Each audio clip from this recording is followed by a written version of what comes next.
الحمد لله وحده والصلاة والسلام على من لا نبي بعده وآله وصحبه ومن والاه رب اشرح لي صدري ويسر لي أمري واحلل عقدة من لساني يفقه قولي የጀመርነው ርዕስ ትንሽ ረዘም የሚል ስለሆነ ዛሬም ከኒካህ ጋር የተያያዘ ነው ያነሳነው። እስከዛሬ ያነሳናቸውን እንደሰማችኋቸው ሆኖ ዛሬ ደግሞ የሚያነሳው ስለ ኒካህ ሸርጥና አርካን ስለሚባሉት ነገሮች ነው። እነዚህን ነገሮች ኒካህ በሚታሰር ጊዜ ቃዲዎች፣ ኡስታዞች እየተፈለገ ነው የሚደረገው። ምንድነው ለኒካህ የሚያስፈልገው የሚለውን ነገር ነው ዛሬ የሚያነሳው። ቀለል ያለ ነገር ነው፣ ብዙ ፕሮሰስ የሌለው ማንም ሰው የማያስፈልገው አባቷና ባለቤቷ ሆነው ተስማምተው የሚጨርሱት ምስክሮች ብቻ የሚያስፈልጉት ቀለል ያለ ጣጣ የሌለው ነገር መሆኑን ነው የሚያሳየው። በጣም ቀላል ነገር ነው የኒካህ ሸርጡ። ለማንኛውም ኒካህ ሊሆን ዘንድ ሸርጦችና አርካኖች ስላሉት ያንን ነው የዛሬው ኹጥባ የሚያነሳልን። ሸሪዓችን እንግዲህ የበለጠ ነገሮች ሁሉ ሙሉ ናቸው። ኒካህን ሲደነግግም ሌላኛው አንዱ የእስልምና ትልቁ ውበቱ ነው። እንደውም ስለ ኒካህ ቅስቀሳ ያደርጋል፣ ያግባባል፣ አግቡ እያለም ያዛል። በማግባት ያለውንም ፋይዳም ይገልጻል። ልጅ መውለድ ይገኛል፣ ከሐራም መጠበቅ ይመጣል። ብዙ ፋይዳ ነው ያለው ኒካህ። ተዘወጁል ወዱደል ወሉደ ደጋግመን አንስተነዋል። መባዛት እዚህ ምድር ላይ ለነብዩም ከስራ ፈኢኒ ሙካሲሩን ቢኩሙል ኡመመ የውመል ቂያማ ብለዋል። ይሄ ሁላ የኔ ኡማ ነው ብዬ የምኮራባችሁ ስለሆናችሁ ውለዱ ብለዋል። ምታገባን ምትወልድን እንፈልጋችሁ አግቡ ሲሉም ከመጋባት ላይ የሚገኘው ብዙ ፋይዳ ስላለው ለማለት ነው። ሌላው አልመወደተ ቢልዑሽራ በይነ ዘውጀይኒ ሁለት ጥንዶች ተዋደው ተካብረው እንዲኖሩ የሚያደርግ ነው። ጋብቻ የሚለው ነገር ባይኖር ያን ነገር ማግኘትም አይቻልምና ከዛ ልጅ መወለድ የልጅ ልጅ እያለ ዘሩ እየተባዛለት የሚሄድበት ነው። ወጀዐልናኩም ኸላኢፈ ፊል አርዲ ምድር ላይ እየተተካካን የምንሄድበት መንገድ በዚሁ በጋብቻ በኒካህ መንገድ ስለሆነ ሸሪዓችን የሚያበረታታው ነገር ነው። ሱነቱል አንቢያም ነው። መን ረጊበ ዐን ሱነቲ ፈለይሰ ሚኒ ሲሉ ተናግረዋል የአላህ መልእክተኛም። የኔ ሱና ነው ማግባትን የጠላ ሰው ከኔ አይደለም ሲሉም የተናገሩት ነገር ነው። አላኩል ሐል ዛሬ ወደ ርዕሱ ስንሄድ ለኒካህ አርካኖች አሉት። ምንድነው አርካን ማለት? ሶላት ስንሰግድ ሩኩዕ፣ ሱጁድ እየቆጠርን አይደለም? የነዚህ ድምር ናቸው ሶላት ያልነው። አሁንም ኒካህ ሊባል ዘንድ መሟላት ያለባቸው አርካኖች አሉ፣ ሽሩጦች አሉት።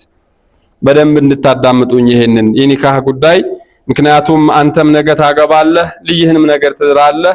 የኒካህ ጉዳይ በየቤታችን ልናቆይ የሚገባ ነገር መሆኑንም እንድንረዳው ነው። 3 ሩክኖች አሉት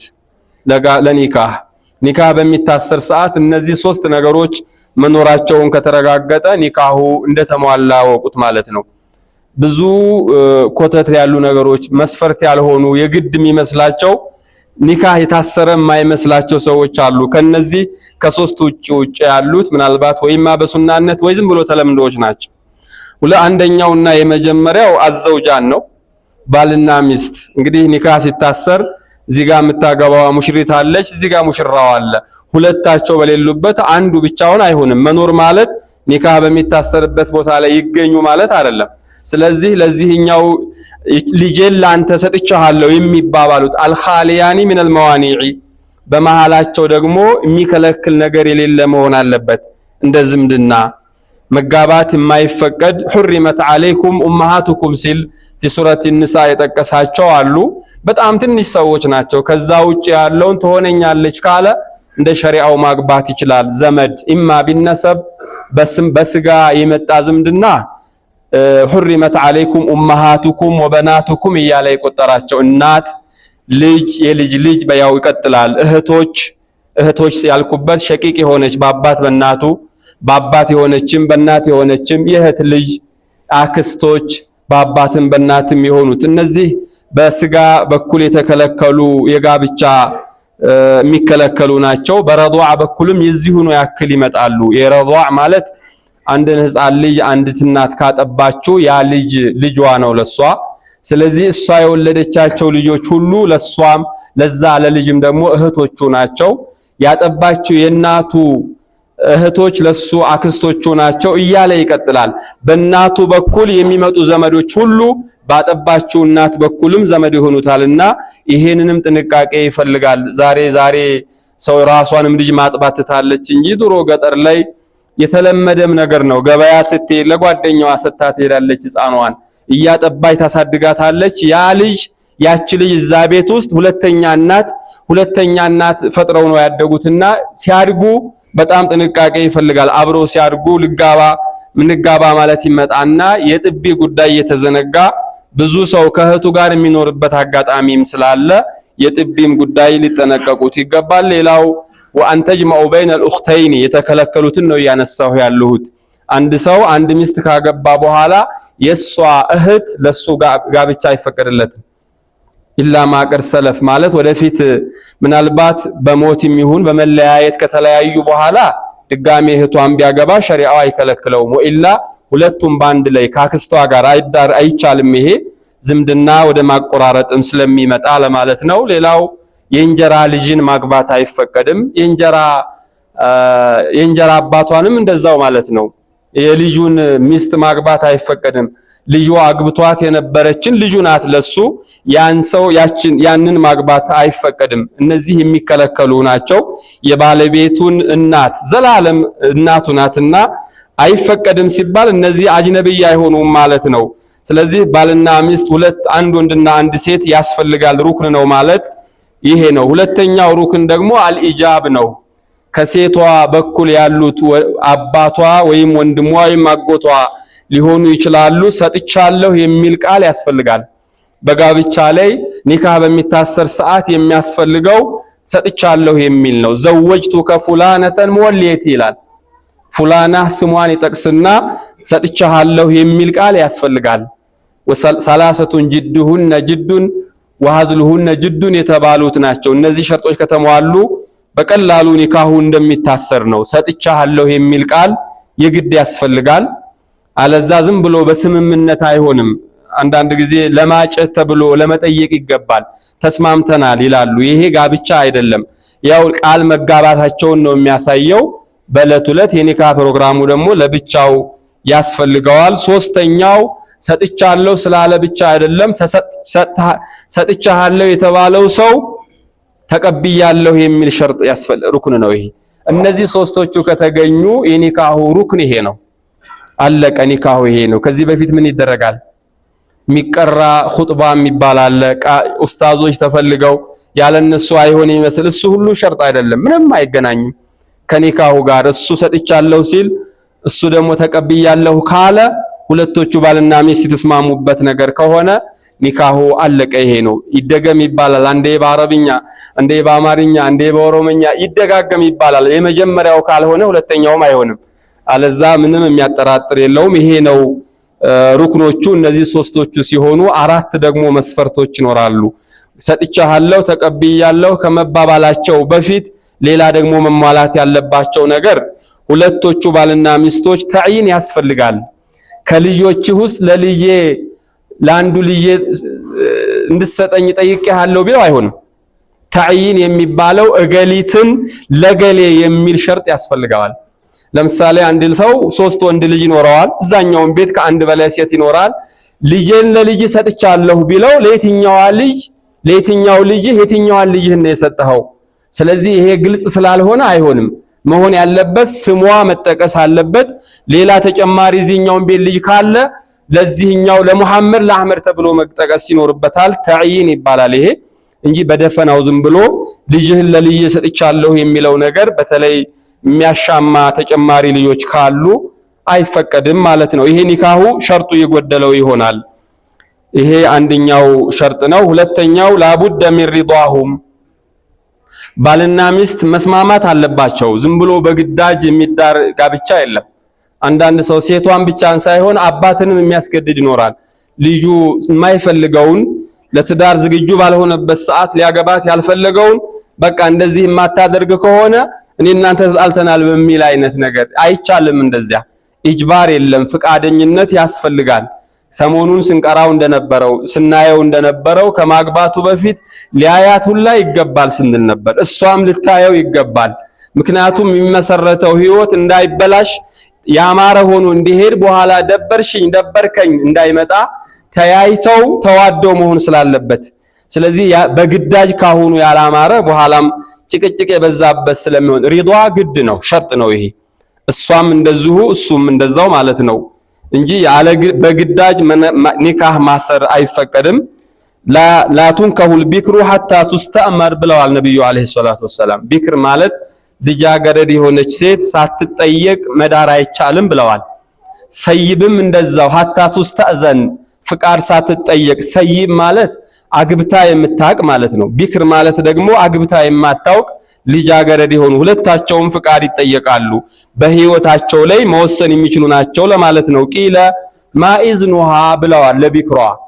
ዛሬ ቢክራ ሰይብ የሚባል የለም። ራሷ ናት አባቷን እገሌን ዛሬ ብላ ትመጣ ይሆናል። እፍረቱ ዛሬ የሚያሳፍር ነገርም አልነበረም። በድሮ ግን ስለሚያፍሩ ነው።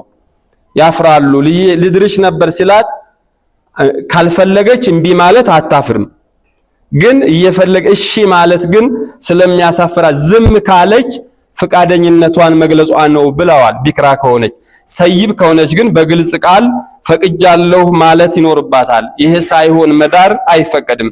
ስለዚህ አንድን ሴት በማትፈልገው ወንድ መዳርም የለባት ሳትጠየቅ። ምናልባት ቀብለል ብሉግ ህፃን ከሆነች ቢክራ ሆና ማለት ነው። አባቷ አሽፈቅ ለሁ ሚን አላሃ ሚንሃ ከሷ የተሻለ ለሷ ስለሚያዝን ይሄን እድል ሊያመልጣት አይገባም ብሎ ካሰበ ያለ ፍላጎቷም ሊደራት ይችላል። እዚህ ላይ ያለውን ነው ያስከስሳል። አሁን ለማንኛውም ይሄ ካልሆነ መስተቀር ፍቃድ በሁለቱም በኩል ግድ ነው። ሁለተኛው ሸርጥ ይሄ ነው። መታዕይን ያልኳችሁ መታወቅ አለበት። የትኛው ነው ባሏ ኒካሁን ሲቀበል የምትሰጠው ሴት የትኛዋ ናት የሚለው መታወቅ አለበት። ሶስተኛው ወልይ ያስፈልጋል። ኒካህ በሚታሰር ሰዓት ያለ ወልይ አይቻልም። ወልይ ማለት ዋቢ የሷ ሐላፊ ያስፈልጋል። ለሴት እንጂ ለወንድ ዋቢ አያስፈልገው። ወንድ ልጅ አባቱንም ማንንም ሳያስፈቅድ ራሱን ወክሎ መዳር ይችላል፣ ራሱ ማግባት ይችላል። ሴት ልጅ ግን እንደዛ ማድረግ አይፈቀድላትም። ፈላ ኒካህ ፊ ሸሪዓቲል ኢስላም ኢላ ቢወልይን ያለ ወልይ ኒካህ የለም። ወልይ ማለት ማን ነው? ቅድም ዘመድ ብዬ እንዳነሳሁት ወልይ ላይ ስንመጣ ለአንድ ሴት ሐላፊዋ ሊሆን የሚገባው ተርቲቡን በዙሃውን በሚገልጸው መሰረት ነው። አባት ነው። አባቷ እያለ ሌሎች ምንም አያገባቸውም። ወላ ወንድሟ ወላ አያቷ። አባት የመጀመሪያ ደረጃ ነው። እሱ እያለ ሌሎቹ አያገባቸውም። እሱ ካለ ወይ እሱ የወከለው ሰው ይድራታል ማለት ነው። አንዳንዶችም ይላሉ አባታቸው ሳይስማማ ሲቀር በጎን በወንድማቸው ያስራሉ። አሳማኝ ምክንያት ከሌለ አይሆንም። ይሄ ባለስልጣኑ አባቷ ነው፣ ከሌለ አያቷ ነው እያለ ልጇ ራሱ ዋቢ መሆን ይችላል። የወለደችው ልጅ ጎርምሶ ትልቅ ልጅ ካላት ልታገባ በምትፈልግ ሰዓት ልጇ እንደ አባቷ ሆኖ ኃላፊነት ወስዶ ሊደራትም ይችላል። ከምን አንግል ነው የተባለው? ሴት ልጅ ወልይ ለምን አስፈለጋት? አታውቅም ስለራሷ። ሴቶች እንዳይታለሉ ችግር ውስጥ እንዳይወድቁ ነው። ወንድ ደግሞ ዝም ብሎ ካገኛት ዝም ብሎ ሊመልሳትም ይችላል። በክብር ከአባቷ ፊት ከአባቷ እጅ ላይ ከቤተሰብ ላይ ጠይቆ በክብር መውሰድ አለባት። ክቡር ናት ሴት ልጅ በእስላም። ዝም ብለህ ከመንገድ ላይ አንስተ የምትወስዳት አይደለችም። ያ ሲባል አባት አይሆንም ካለ የማይሆን ባል ከሆነ ማቆም ሁላ ስልጣን እንዳለው ነው። ዛሬ ይሄ የለም። በቃ እወቅ ስማ ነው። ቀኑ ተቆርጦ ካለቀ በኋላ ለኒካ እንድትገኝ ይባላል። ቢወደው ባይወደው ይሆናል አይሆንም ምንም ሚና የሌለው አባት ይሆናል። ይሄም መሆን የለበትም። ምክንያቱም ልጅህ ናት። አልሆነ ነገር ላይ እንድትወድቅ ማድረግ ስለሌለብህ ተማክሮ መውሰድ ያለበት ካንተ ከአባቷ ላይ ነው። ስለዚህ እነዚህ ናቸው ተርቲቡ። አባቷ ከሌለ አያቷ ከሌለ ልጅ ካላት ልጇ፣ የልጅ ልጅም እንደዛው ይቀጥላል። ከሌለ ወንድም ደግሞ በአባትም በእናትም የሆነ ካለ እሱ ይቀደማል። በአባትም በእናትም የሆነ ወንድም ከሌላት በአባት የሆነ ወንድም ካላት እንፈልጋለን። በእናት በኩል የሆነ ወንድም ወልይ አይሆንም። አላቅም ለምን እንደሆነ ኢለቱ። በእናት በኩል የሆነ ወንድሟ እህቱን ሊድር አይችልም። እንደ ባዳ ነው የሚቆጠረው እዚህ ቦታ ላይ። ከሌለ ወንድም ልጆች እንጠይቃለን። የወንድም ልጅ ከሌለ አጎት እንጠይቃለን። አጎት ሲባልም በአባት በኩል የሆነ ወንድም ማለት ነው። በእናቷ በኩል የሆኑ ወንድሞች ኻል ነው የሚባለው። እሱም ኒካህ ማሰር አይችልም አጎት ነኝ ብሎ። በአባት በኩል የሆኑ ዘመዶች ናቸው። ይሄ ባበል ፈራኢድም ላይ የምናገኘው አሶባ ይሄ ነው። ፊቅህ ነው እየተማርን ያለው። እንዲህ አይነትም ነገር እንማር እንጂ አሁን ይሄንን ነገር ማንሰማበት ምክንያት ምን አለን? ሁልጊዜ ልጅ የሚዳርበት የምናገባበት ህይወት ነው። ስለዚህ የኒካህን ጣጣ ማወቃችን ያስፈልጋል። ከጀመርነው አይቀር እስከ መጨረሻው ድረስም እንሄድበታለን። ስለ ጦላቅ ሁላ የመጨረሻ መፍትሄ ሆኖ ከተገኘም እሱንም ጭምር እናወራለን። ስለዚህ ይሄ ያስፈልጋል።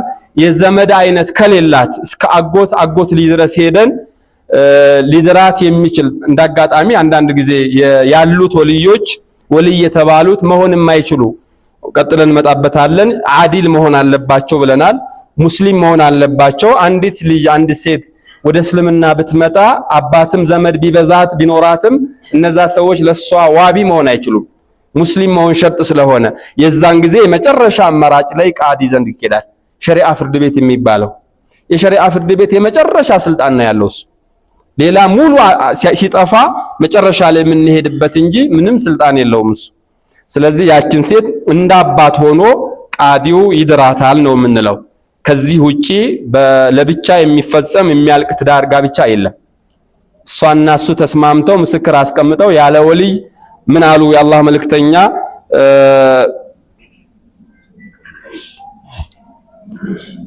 አዩ መምራአቲን ነካሃት ነፍሰሃ ቢገይሪ ኢዝኒ ወልይሃ ብለዋል። ማንኛውም ሴት ወልዩዋን ቤተሰቧን ሳታስፈቅድ ራሷን በራሷ የዳረች ሴት ፈኒካሁሃ ባጢሉን ፈኒካሁሃ ባጢሉን ፈኒካሁሃ ባጢል 3 ጊዜ ደጋግመው ተናግረዋል። ስለዚህ ኒካህ ያለ ወልይ አይሆንም። አሁን ቅድም እንዳልኳችሁም ቤተሰብ ለመናገር ትፈራና አይስማሙልኝም እምቢ ትልና ሄዳ ሸሪዓ ፍርድ ቤት ቤተሰብ የለኝም ብላ እነሱንም ታወናጅላለች። ሴቶች ይህንን ሊጠነቀቁት ይገባል። ለምንድነው አባቷን ያልነገረችው? ወንድሟን ያላሳተፈችው ለምንድነው? ይሄን ጋብቻ አይፈልጉትም ማለት ነው። ካልፈለጉት ይቆማል። ሸርዕየ እንደ ሸሪዓው አሳማኝ ምክንያት ካላቸው ማገድ ሁላ ስለሚችሉ ነው።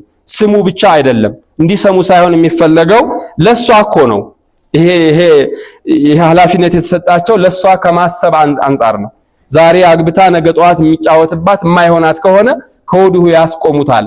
ስለዚህ እንዲህ ደብቆ ሸሪዓ ፍርድ ቤት ኒካህ ማሰር አይፈቀድም። አባት እያለ ወንድም ቢያስርም አይሆንም። ወይ ከአባት ፍቃድ ያስፈልጋል። አለዛ አባት አልፈልግም ያለበት ምክንያት ሸሪዓው የማይቀበለው ከሆነ እንተዋዋለን። ለደሃል ድራትም ከሆነ አሳማኝ ምክንያት አይደለም። እየመጣ ያለውን ባል ይሄ ለኛ አይመጥነንም ዘራችን አይደለም እንዲህ አይነት ከሆነ ሸሪዓው አይቀበለውም፣ ውድቅ ይሆናል። ተው የራሱ ጉዳይ ወንድሟና ብለን እዛን ጊዜ እንድራዋለን። እንደ ሸሪዓው ተቀባይነት ያለው ምክንያት ከሆነ ተሰሚነት ይኖረዋል። አቁሚ፣ ሌላ እንግዲህ ድልሽን ጠብቂ ይባላል። ይሄ ነው አዩ መምራአቲን ነካሃት ነፍሰሃ ቢገይሪ ኢዝኒ ወልይሃ ፈኒካሁሃ ባጢል ብለዋል። አራተኛው ሸርጥ ደግሞ ውጁዱ ሻሂደይኒ ሻሂድ መኖር ያስፈልጋል። ምስክሮች ማለት ነው። 2 ነው የሚያስፈልገው። ኒካ በሚታሰር ሰዓት ሰርግ ጊዜ እንደዚህ ትልቅ ሰርግ ከሆነ ይሄን ያህል ሰውም ይኖራል። ስለዚህ ከ2 በላይ ያለ ማለት ነው። 2 ሰው ቢያንስ እሱ ሰጥቻለሁ የተቀብያለሁ ሲል 2 ሰዎች መሰምተናል ማለት አለባቸው። ነገ ጧት የሚፈጠረው ነገር አይታወቅም። አለመስማማት ይመጣል፣ አላገባሁምም ይመጣል፣ እንዴ አላልኩምም ይመጣል። ስለዚህ ይሄ በመረጋገጥ ስላለበት እንዲህ አይነት ከሆነ ዝም ብሎ መንገድ ላይ ተገናኝተው ተጋብተናል ማለትም ይመጣል። ማን ነው ምስክራችሁ የሚል ያስፈልጋል። ዛሬ እንደውም በወረቀት የተደገፈ በፊርማ የተያዘ ነው። 2 ምስክሮች ያስፈልጋሉ። ምስክሮቹ ደግሞ አልዓድለይኒ መሆን አለባቸው። አድል ማለት ፍትሃዊ የሆኑ ፍሱቅ የሌለባቸው ሙዛሂርን ቢልከባኢር ጥላልቁ የሚጠጡ ሰካራሞች ያልሆኑ ለዛሂሩ ሲታዩ ዝያቸው ማንነታቸው ጥሩ የሚባል ደረጃ የሆነ ፍጹም ሰዎች ይሁኑ ማለት አይደለም። ቢያንስ ይወጣ ያለ ባህሪ የሌላቸው ሰዎች መሆን አለባቸው። በሁሉም ላይ ወልይም አድልም ሸሂድም ባልነው ላይ ሙስሊም መሆንም ሸርጥ ነው፣ አድል መሆንም ሸርጥ ነው ለማለት ነው። ከማንነታቸው ሊያወጣቸው የማይችል መሆን አለበት። ከተቻለ ከሷ ቤተሰቦች ቢሆኑ ምስክሮቹም የተሻለ ይሆናል። ምክንያቱም ያንጋ ብቻ ከመጀመሪያው ጀምሮ የሚያውቁት ያን ሰው እንዲዳር ፍቃደኛ መሆኗን የሚያውቁት ሲሆኑ በምስክርነት የጠነከረ ቢሆን ይመረጣል። እነዚህ ናቸው እንግዲህ ለኒካህ የሚያስፈልጉት መስፈርቶች። የመህር ጉዳይስ የመህር ጉዳይ ቃላቱ ላይ የቋንቋ ጉዳይ ምንም እነዚህ በምንግባባበት ነው የምናደርገው። ሰጥቻል ቀቢልቱ ማለት ምን እንደሆነ ለማያቅ ሰው ቀቢልቱ ቢል ዘወጅቱ ከማለት ትርጉሙ ምንም ለማያቅ ሰው ዘወጅቱ ከበል ብትለው ምንድነው የሚሆነው? ሐሳቡን በሚገባው ቋንቋ ሰጥቻለሁ ተቀብያለሁ በመባባል ካደረጉት የመህር ጉዳይ አልተነሳም። እዚህ ላይ በይህን ያህል መህር ይባላል። እሱስ ይሄ ኒካሁ ለመታሰሩ ሸርጥ አይደለም፣ ሸርጥ አይደለም። ስለዚህ ሰጥቻለሁ ካለ ተቀብያለሁ ካለ እነዛ ምስክሮች ካሉ ኒካሁ ሆኗል። የመህርስ ጉዳይ አይቀርም እኮ መህሩ መጀመሪያ መነጋገሩ በኋላ ላለመጣላት ጥሩ ነው እንጂ ኒካሁ ማነው መህሩ መቼም ቢሆን አይቀርም። ኢማ መህረል ሚስል ይሰጣል። እህቶቿ በስንት ነው ያገቡት? የሷ አክስቶቿ ልጆች ጓደኞቿ ስንት ነው የተከፈላቸው? በልክፈል ያንን ይባላል። ያ ችግር ውስጥ ላይ እንዳይገባ አቅሙን መጥኖ ምን ያህል ትከፍላለህ፣ ምን ያህል ይበቃሻል ብሎ መነጋገሩ የበለጠ በኋላ ጭቅጭቅ እንዳይመጣ ያደርጋል እንጂ ኒካሁ ላይ የሚፈጥረው ተጽዕኖ ምንም ስለሌለው ይሄ ነው። ከዛ በፊት የሚቀሩት ኹጥባዎች እንደዚህ የሚባሉ ነገሮች ሁሉ ሱናዎች ናቸው። ኹጥበተል ሐጃ ይባላል። እዛ ላይ ኒካህን በተመለከተም የተነሱ ያ አዩሃናሱ ኢና ኸለቅናኩም ሚን ዘከር የመሳሰሉ አያዎች ሲቀሩ የተሻለ ከዛ ጋር የሚያዛምዳቸው ነገሮች ማንሳቱ ጥሩ ነው። ወይላ ግዴታዎቹ እነዚህ ብቻ ናቸው። እዚህ ላይ አሁን ኒካህ የሚያስር ሰው ማን ይምጣለ? የት ሀገር ሼህ ይምጣለ? የትኛው ኡስታዝ ይቀርባል አላለም። አባቷ ባሏ ወይ ወኪሎቻቸው ብቻ ናቸው። ሁለት ምስክር ብቻ ነው የሚያስፈልገው። በዚህ መልኩ ኒካሁን በዚህ ማሳጠር ይቻላል። እንደው ምናልባት የሚፈለጉት አህካሙን የማያቅ ሰው ስተት እንዳይፈጠር ለማስተካከል እንጂ ቃዲ እንኳን ቢመጣ እዚህ ጋር አባቷ ባለበት ውክልና ተቀብሎ ካልሆነ በስተቀር እሱ ነው ኒካህ ማሰር የሚችለው። እንግዲህ በዛው እግረ መንገዱን ከተያያዘ አይቀር ኒካህ በሚደረግ ሰዓት ኢዕላን ማድረግም ሱና ነው። ኢዕላን ማድረግ ማለት እፍና አድርጎ በሚስጥር ሳይሆን በገሃድ ማድረጉም ሌላኛው ሱና ነው። አብዱራህማን ኢብኑ አውፍ የሚባለውን ታላቁን ሱሐቢ መዲና ላይ ከሙሃጅሮች ምን ሳቢቂን ነበርና አግኝተውት የሆነ የሙሽርነት ፊቱ ላይ ያነበቡለት የተቀባው ሽቶ ምናምን ሙሽራ ብሎ ምን ሆነ ነው ሲሉት አግብቼ ነው አላቸው። አይ ማግባቱን እንጂ ሲያገባ አልነገራቸውምና አውሊም ወለው ቢሻቲ ብታጣ አንድ ፍየል እንኳን ቢሆን አርደህ ደግስ እንጂ አሉት። ኢዕላን ማለት ነው። ምክንያቱም ትላንትና ላጤ የነበረ ሰው ዛሬ የሆነች ሴት አብራው ስትኖር አብራው ስትሄድ ይሄ ሰውዬ ከአጅነቢ ጋር እየሄደ ነው እንዳንልኛም ኢዕላን ማድረጉ ጥሩ ነው። ዛሬ ቀረ እንጂ በየመስጂድ ላይ ሁላ ፕሮግራም ነበረ። ከዛሬ ጀምሮ ገሊትና ገሌን ካያቸዋቸው ባልና ሚስት ናቸው ወቁላቸው ባረከላህ እንላለን። ጥሩ ነበር። ይሄ ኢዕላን ማድረጉ ጥሩ ነው። ስለዚህ እንደተደግሶ ይሄ ሆሆታው የኒካህ ስርዓት ነው፣ ሱና ነው መሆኑ ጥሩ ነው ለማለት ነው። ሪባ ጥርጣሬ ሰዎችን መጥፎ ውስጥም እንዳንገባ የሚያደርግ ነገር ነው። ድብብቆሽ አይደለም። በገሃድ ታውጆ መሆን ስላለበት ኢዕላን ማድረጉ ጥሩ ነው። ያ ሲባል ግን የኢዕላኑ ደረጃ ወደ ኢስራፍ፣ ወደ ተረፍ፣ ወደ ሙፋኸራ የሚያደርስ ከሆነ ደግሞ ወደ ወንጀል ያደርሰዋል። ዛሬ እንደሚደረገው ፉክክር ሆኗል። ዛሬ ሰርግ የሚወጣው ወጪ በጣም ኦቨር ነው። ተበድረው ተከፍሎ የማያልቅ ዕዳ ውስጥ የሚገባበት ሁላ አለ። የገሌሌ ስትዳር እንዲህ ነው ይልና የራሱን ለመዳር ከዛ ከፍ ለማድረግ እዛ ውስጥ ላይ ይገባል። በልክህ በአቅምህ ባውሊ ሞሎ ቢሻቲን ካለ ነው። እሱም ፍየሉም ይቀራል። ምንም ቀርቶ ብቻ እንደው እንዲታወቅ ማድረግ ነው። ሁለት ሻሂዶች የተባሉትም ሚነል ኢዕላን ነው። ድብቅ እንዳይሆን ሰዎች እንዲሰሙ ነውና ነው። ስለዚህ ወኢላ ወደ ሐራምም የሚወስድበት መንገድ ዛሬ ብዙ ነገር ነው ያለው።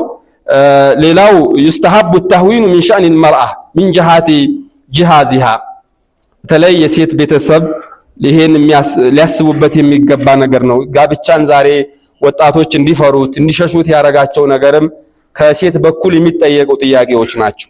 ምን ቤትህ የት አለ ተብሎ ምን አለው ተብሎ የሚጠየቀው ነገር ይሄንን አታድርግ። የመህር ጉዳይ ጣራ ተነክቶ ኦቨር ይጠየቃል። ሌላው ሰው ይሸማቀቃል። ከዚህ እገሌ ያገባ ምን ያህል ወጪ አወጣ 1 ሚሊዮን ጨረስኩ ሲለው ይሄን ያህል 100 ሺህ ብር ጨረስኩ ሲለው ዝም ይላል ከኋላ። እንደዚህ ባይደረግ ነገሮቹን ቀለል ቢደረግ የጋብቻ ጉዳይ ባለፈው እንደቀራነው ነው። ጋብቻ የሚካበን ከገባህበት ሁላ ገር ነው ይغنيهم الله من فضله የተባለበት ነው። ስለዚህ ነገሮቹን ቀለል በማድረግ ነገሮቹን ብናመቻቻቸውም ይሄም ሱና ነው። የመህር ጉዳይ፣ የቤት ጣጣ፣ የወጪ ጉዳይ እነዚህ ነገሮች ሁሉ ቀለል ቢደረግ መልካም ነው። የአላህ መልእክተኛ አለይሂ ሰላቱ ወሰላም ምን ብለዋል? ዘከረ አነ አዕዘመ النساء በረከተን ብለዋል። ያማረ ትዳር በረካ ያለው ጋብቻ ማለት አይሰሩሁነ መኡነተን ብለዋል። ወጫቸው ቀለል ያለ ነው ብለዋል። ያላካበዱ ለባሏ ለወደፊት ባሏ የምታዝን ማለት ነው። አንተም ቢሆን የልጅ ህይወት አጋር ነው አዘንለት፣ ወጪ እንዳይበዛበት በማድረግ ቀለል ማድረጉ የተሻለ ያማረ ይሆናል የሚወሉት ልጅ።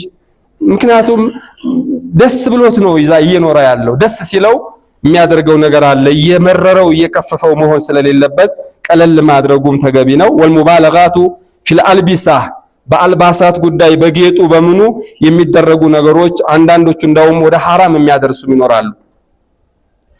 ለጌጣጌጡ ለልብሱ ተብሎ በሚሊዮን ካስወጣች በኋላ መህር ስትጠየቅ ቁርአን ትላለች። ማሻአላህ ሙስሊም ልትመስል በጎን በዝብዛ ራቁቱን አስቀርታው በቁርአን መጀመሪያ ነገሮቹ ቀለል ቢደረግ ነው የሚሻለው።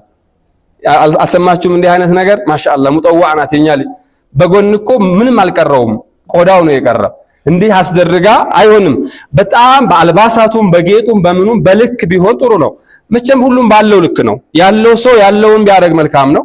የሌለው ሰው ደግሞ ያንኛውን እያየ ተበድሬም ከየትም ብዬ ላድርግ የሚለው ነገር ሰው እንደራሱ መኖሩን ትቷል። እንደ ሰው እየኖረ የበዛበት ጊዜ ስለሆነ ይሄም ቢታሰብበት እጅግ አስፈላጊ ነገር ነው። አንዳንድ ጊዜ እንደውም ወደ ሐራም የሚያደርስ ኢስራፎች አሉ።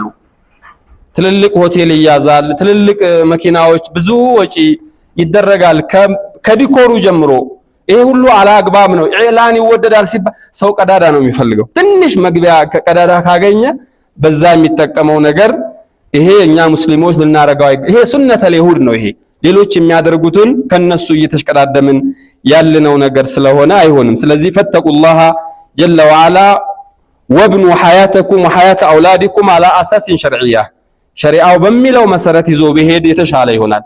አሁን እስካሁን ጀምረን እንዳመጣጣችን ከምርጫ ጀምሮ ምን ማድረግ እንዳለበት ቀለል አድርጎ ሲሄድ መጀመሪያው ያመረ መጨረሻውም የሚያምር ይሆናል። ብዙ ትዳሮች ገና ከእንትኑ በፊት የሚፈርሱ ኒካሆች አሉ። ድንኳኑ ሳይፈርስ ትዳሩ የፈረሱ ቤቶች ብዙ እናውቃለን። ይሄ ሁላ እንግዲህ መጀመሪያም ካመጣጡ ጀምሮ መሰረት ያልያዘ በመሆኑ ነውና በጥንቃቄ ቢመራ መልካም ነው። እነዚህ ነገሮች ሁሉ ከምን መጡ ስንል ያው ከፉክክር ነው፣ ከውድድር ነው፣ ከማናንሼ በሚል የሚደረግ ነገር ስለሆነ ይሄ ቢጠነቀቁት መልካም ነው ማለት ነው። ወህዘሩ መቅተሁ በኒካህ በሰርግ ምክንያት ብዙ ወንጀሎች ይሰራሉ። ወንድ ከሴት ቅልቅሎች ይበዛሉ። ብዙ ሐራም ነገሮች ይደረጋሉ። ያ ነገር የአላህን ቁጣ ያመጣል። ሱና የተባለው ኒካህ ላይ ሐራም ነገሮች ወደ ማምጣት ያመጣል። ሴቶች የሚለብሱት አልባሳት፣ የሚያደርጉት የፀጉር መቀጠሉ፣ ጥፍር መቀጠል እየተጀመረ ነው። አሁን ጥፍር እየተቀጠለ ነው እኮ። ይሄ ሁሉ ቤሎ ምኑ እየተባለ የቅባቱ የምኑ አይነት ሐራም የሆኑ ነገሮች ሁሉ እየተሰሩ ነው። አላህን ፍሩ። ይህ ሁላ የሚደረገው ደግሞ ለባሏም አይደለም ለሴቶች ነው። አንተ የለበሰችው ልብስ እንድትባል ሰው ፊት ለሰው ተብሎ የሚኖር ህይወት አይደለምና አላህን የሚያስቆጡ ነገሮች በጋብቻ ላይ መግባት የለባቸውም። እኛ ይሄ ቤት ሲመሰረት ይሄ ትዳር ይሄ ኒካህ ሲታሰር ለወደፊት ብዙ ተስፋ ተጥሎበታል። እዛ ቤት የሚወጡ ልጆች ይጠበቃሉ። ሐፊዝ ሆነው መስጂድን የሚመሩ ህዝቡን መሪ ሆነው አገር የሚመሩ በኢኮኖሚውም በሁሉም ላይ ምሁር የሆኑ ልጆች እንዲወጡ እንፈልጋለን። ያልሆነ ከኢስላም የወጣ አስተሳሰብ ያላቸው ልጆች እንዳይወጡ ከመጀመሪያው መሰረቱን ይዞ እንዲወጣ ይደረግ ማለት ነው። የአገር ቤድሮቹ ገጠሪዎቹ ባላገር የምንላቸው የተሻለ ናቸው። በዚህ ጉዳይ ልጃቸውን ገና ከመሬት እንዳለች ነው ገና ህፃን እያለች ነው ለልጃቸው ዱዓ የሚያደርጉት። ያ አላህ ለዚች ለልጄ መልካም ትዳር እያለ ገና የወር የሁለት ወር የዓመት ልጅ እያለች ዱዓ ያደርጋሉ። ይሄ ያስፈልጋል እኮ ሴት ልጅ ያለው ሰው ወንድ ልጅም ያለው ሰው ለልዩ ዱዓ ማድረግ አለበት። እኛ ስንረጋገም ነው የምንኖረው። ባበሸቀ ቁጥር ወጣህ ቅር እያልክ ሴቱንም ወንዱንም የተረጋገሙ ልጆች ነው የሚሆነው። ትውልዱ እየተበላሸብን የሚመጣበት ሁኔታ ስለሆነ ነው። ስለዚህ የፀጉር መቀጠሉ ጉዳይ፣ የንቅሳቶቹ ጉዳይ፣ የጥፍሩ የምትሉት ማንኛውም ባዕድ ነገሮች ሁሉ ከዛ ውስጥ የሚያስገቡ ነገሮች ናቸው። ለዓነ ረሱሉላህ አልዋሲላት ወልሙስተውሲላት ወልዋሽማት ወልሙስተውሽማት ሐራም ናቸው። ካሲያትን አርያት የሚለበሱ ልብሶች አንዳንዱ ጥርጥር ያለ ሌላው ሳሳ ብሎ ራቁት የሚያሳዩ ነገሮች እየተለበሰ እኛው ሙስሊሞችን ነው የምላችሁ ወንዱ ሴቱ እየተቀላቀለ ድቤው ቅልጥ እያለ እንኳን ጽድቁ ቀርቶብሽ በወጉ በኮነነ ወንጀሉ በቀረ። ስለዚህ እንደዚህ ባይሆኑ መልካም ነው። እነዚህን አዳቦችን በማካተት ኒካህ የሚባለው ነገር በዚህ መልኩ ሊፈጸም ይገባል ለማለት ነው። ዋናው ነገር ግን ከዛሬው እንትን ላይ ለማንሳት የፈለኩት ሸርጦቹንና አርካኖቹን በደንብ ማወቅ አለብን። እነዚህ ሸርጦች እነዚህ ሩክኖች ካሉ ኒካሁ ታስሯል። ከነዚህ የጎደለ ነገር ካለ ኒካሁ ባዶ መሆኑን ለማስታወስ ያክል ነው። ትንሽ ሰዓት ወሰድኩኝ። ጀዐለኒላሁ ወኢያኩም من الذين يستمعون القول فيتبعون أحسن. عباد الله صلوا وسلموا على من أمرتم بالصلاة عليه إن الله وملائكته يصلون على النبي يا أيها الذين آمنوا صلوا عليه وسلموا تسليما. اللهم صل على محمد وآل محمد كما صليت على إبراهيم وآل إبراهيم في العالمين إنك حميد مجيد. اللهم صل على